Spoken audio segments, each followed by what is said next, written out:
kunisomea vizuri hapo. Uchukue mic hapo. Nenda kwa imani. Andika nenda kwa imani. Nenda kwa imani. Nenda kwa imani. Nenda kwa imani. Hebu mpe mtu anaweza kunisomea vizuri Biblia. Leta. Sura ya 5 mstari wa 7. Naomba usome hapo. Wakorintho 2 sura ya 5 mstari wa 7. Mstari wa 7. Maana twaenenda kwa imani. Maana twaenenda kwa imani. Si kwa kuona. Si kwa kuona. Maana tunaenda kwa imani. Rudia tena. Usiende kwa kuona. Nenda kwa imani. Napozungumzia kuona, macho ya kawaida huwa ni madanganyifu. Unaweza ukakutana vita, halafu macho yakiona yanasema wewe wakushindwa, yanasema wewe tayari umeshakwisha. Kwa sababu naenda kwa kuona, kwa macho. Macho ya kawaida huwa yanaona kufa. Macho ya kawaida huwa yanaona kushindwa. Macho ya kawaida huwa yanaona kufeli. Lakini mtu anayeenda kwa imani haoni kushindwa, anaona kushinda. Haoni kufeli, anaona kufanikiwa.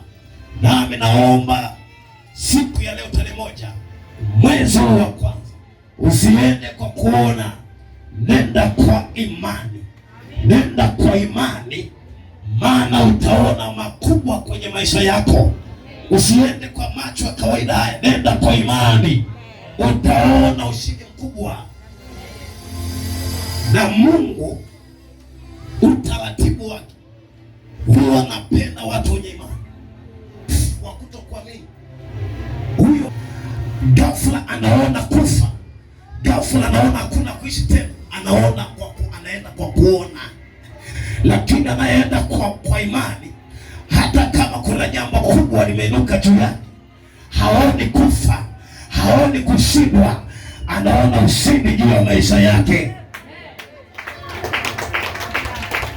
Hebu nataka wewe uliofika leo, haijalishi unaona kitu gani kwa macho ya kawaida, unaona kuna hatari mbele yako, kumbuka kwa imani unaye Mungu mwenye nguvu kuliko hiyo hali ulionayo. Nenda kwa imani, anza kuona ushindi mbele yako. Sifa ya mwenye imani. Nisikize kwa makini, namaliza sasa hivi. Sifa ya mwenye imani. Nazungumza sifa ya mwenye imani kwa sababu hapa anazungumza kwa maana tuende kwa kuona. Tunaenda kwa imani. Mtu hawezi kwenda kwa kuona, anaenda kwa imani. Ukienda kwa kuona utashindwa. Ukienda kwa macho ya kawaida haya utafeli. Nenda kwa imani, utaona ushindi juu yako. Nenda kwa imani, utaona unanyanyuka. Nenda kwa imani, utaona unapona. Nenda kwa imani, utaona mambo yote yanatiki uliyopanga mwaka huu. Bila shaka kila mtu ana malengo hapa. Kila mtu kuna vitu anataka vifanye mwaka huu. Kila mtu anataka ainuke mahali alipo, aende hatua nyingine. Sasa sikia nikwambie, sasa usiende kwa kuona kwa macho ya damu na nyama. Nenda kwa imani, utaona matokeo. Hatuendi kwa kuona, bali tunaenda kwa imani. Sifa ya mwenye imani moja, ili kujua wewe una imani. Sifa ya mwenye imani, sifa ya mtu mwenye imani, yani sifa kujua una sifa hiyo. Sifa ya mtu mwenye imani moja, kuona Mungu anaweza yote. Ukiwa una imani wewe ndani yako, hauendi kwa kuona. Ndani yako utaanza kuona, ndani yako utaanza kuona Mungu ana nguvu, halafu anaweza yote. Ukiona una hali hii ndani yako, basi wewe una sifa ya imani. Ana nguvu kubwa na anaweza, ndio maana amepata mambo makubwa. Sisi kama nahubiria watu ama kitu gani? Piga makofi kama upo hapa. Moja leo mwezi wa kwanza 2026 utoke na nguvu kubwa, utoke na muujiza mkubwa, utoke na nguvu kubwa sawa sawa na kuamini kwako kwa jina la Yesu. Mimi napokea kwa jina la Yesu. Mimi naamini nguvu ya Mungu hajawahi shindwa. Nguvu ya Mungu ni kubwa, inaweza yote. Hata uliko nako hako kwake inawezekana. Kinachotakiwa itakusione kwa macho ya kawaida. Mungu ni mkubwa, anaweza kukusaidia. Nenda kwa imani kuona matokeo. Sema amen kwa jina la Yesu Kristo. Na unaposema amina, uanze kuona matokeo sahihi. Uanze kuona matokeo sahihi. Uanze kuona matokeo sahihi. Anaosema amina pokea. Mungu ni mkubwa, kwa ndani yake anaanza kuona uweza. Usinidanganye wewe. Usidanganye wewe. Waambie tena. Waambie mimi si wa hivi. Mimi si wa level hii. Mimi si wa hatua hii. Mimi si wa hatua hii. Sikia, wakati unaanza kupanda imani, yale yaliyoshindikana 2025, sasa utaanza kuona inawezekana sahihi. Sasa unaanza kuona inawezekana sahihi. Yale yaliyofeli 2025, utaanza kuona inawezekana sahihi. Kwa sababu nguvu ya Mungu ni kubwa, na unapoona hivyo ujue ndivyo vitakavyotendeka juu yako. Kwa sababu naamini nguvu ya Mungu ni kubwa kuliko kile kilichokuwa kinakusibu, kinakutesa. Sema amen. Imani huleta matokeo. Imani huleta nguvu kubwa na matokeo makubwa juu ya watu. Kwa hiyo mtu mwenye imani huona Mungu anaweza yote. Marko 9:23. Neno la Mungu nasema. Yesu akamwambia, ukiweza yote yanawezekana. Ukiweza yote yawezekana. Kwake yeye aaminie. Kwake yeye aaminie. Rudia tena mstari. Yesu akamwambia, ukiweza yote yawezekana. Yote yawezekana. Kwake aaminie. Kwake aaminie. Nataka kurudie tena watu wajue. Waambie unasoma kitabu gani? Ukiweza yote yawezekana. Yote yawezekana. Kwake aaminie. Kwake aaminie. Mara majini kwenye moto akapeleka kwa wanafunzi wasiweze kumuokoa, wasiweze kutoa pepo la kifafa. Unaposoma utaona hivyo. Siku moja Yesu ametoka mlimani anashuka. Wakati anashuka nakuta kundi la watu, umati wa watu. Wanafunzi waliobaki pale chini walishindwa kumtoa pepo kifafa. Walipomuona yule mzazi, yule baba anamuona Yesu anashuka, akamchukua mtoto akampeleka kwa Yesu. Akasema, nimeuleta kwa wanafunzi wako wasiweze kumtoa. Kwa nini walishindwa kutoa? Walikuwa wanaona kwa macho. Walikuwa hawana imani. Walikuwa hawana imani. Akasema, leta wanafunzi wako wasiweze kumtoa. Yesu akasema, sasa unataka nimtoe? Kwake ukiamini, kwa imani yote yanawezekana kwake aminie. Maandiko yanasema akakemea pepo kifafa akatoka saa hiyo. Maana Yesu wakati anamwambia yule mzazi mwenye mtoto, yule mzazi mwenye mtoto kaanza kuamini ndani ya moyo wake. Nataka nikwambia, alipoanza kuamini tu matokeo yakatokea saa ile. Akakemea pepo aliyokuwa ndani ya yule mtoto saa ile. Kilichosababisha yule mtoto akafunguliwa na pepo la kifafa kwa sababu ya imani aliyokuwa nayo. Imani ilifanya matokeo yatokee. Imani kafanya afunguliwe. Imani kafanya hadi huko nje za nchi. Walio paralyzed tunaombea kwa njia simu wanapona, wanasimama wanaenda. Walioshindikana kwa njia simu tunaombea wengi wamepona ukimwi. Na ndugu zake tuongee uongo, ndugu zake wako hapo. Hapo huyo hapa ndugu. Wameombea wamepona ukimwi.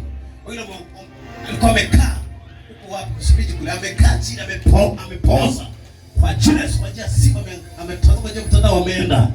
Ibada live anapona anaenda. Kwa sababu anaamini nguvu ya injili inayohubiriwa pale.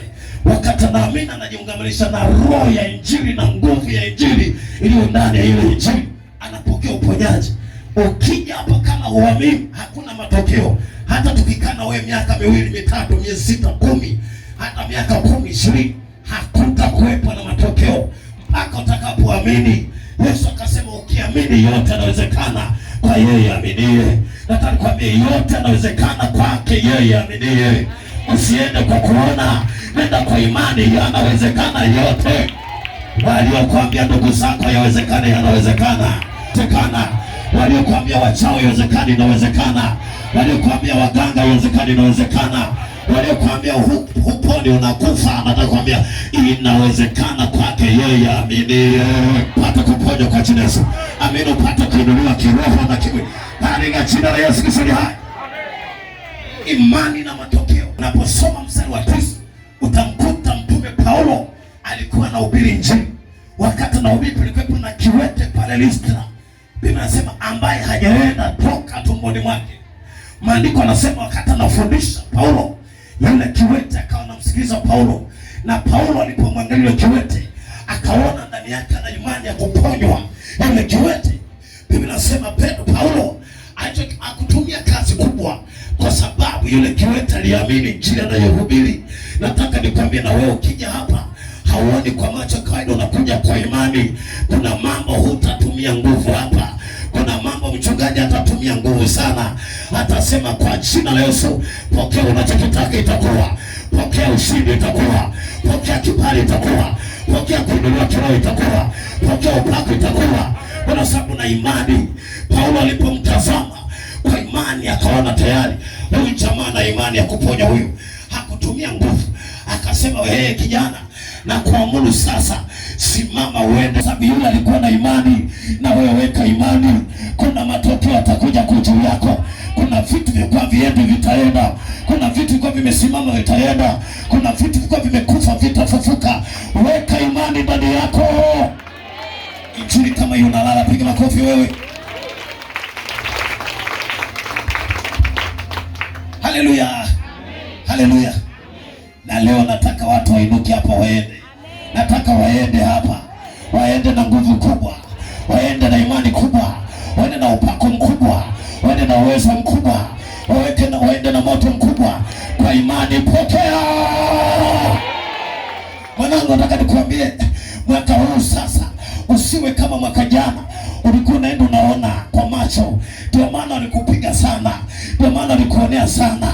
Sasa nenda katika roho. Anza kuona ushindi katika roho. Anza kuona naye Mungu aliye hai. Anza kuona Mungu ana nguvu kuliko vita. Anza kuona Mungu ana nguvu kuliko maadui. Anza kuona Mungu ana nguvu kuliko ugonjwa wako. Anza kuona ushindi katika Mungu.